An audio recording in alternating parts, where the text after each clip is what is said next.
Start in New York, where China has pledged an extra $100 million to help refugees migrants. And Premier Li Keqiang made the announcement at the first ever UN summit on refugees and migrants. He also met with US President Barack Obama on US-China issues. Nathan King brings us this report from the UN in New York.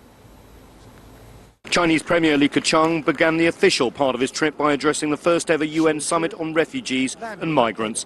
He stressed the need to treat every refugee with respect. Well, this issue is a humanitarian crisis, testing human conscience. We are living in this same global village. Every life is precious. The dignity of every person deserves to be upheld. Not since the Second World War has the world witnessed so many people fleeing armed conflicts, now more than 65 million. Premier Li says the crisis affects all nations. Large movement of refugees and migrants affects or triggers a series of political, social and security issues. This summit, the first on two on refugees, heard from affected people themselves, like Syrian refugee Mohammed Badran.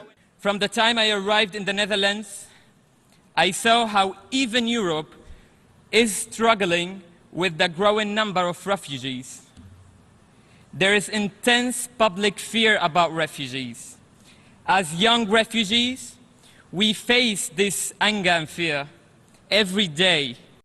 Premier Li then met privately with US President Barack Obama. Among topics discussed, the DPRK's latest nuclear test. Washington and Beijing have very different ideas on the next step forward. This summit was all about uniting the countries of the world in tackling the refugee crisis, but as Mohammed Badran said, countries are fearful of letting in more. In fact, that fear led to the dropping of a quota that would have required countries to take in 10% of the global population of refugees every year. Instead, now countries will have 2 years to work on individual action plans. Tuesday's summit, hosted by the US President, will ask for more monetary and other pledges, just like China's. Nathan King, CCTV, at the United Nations, New York.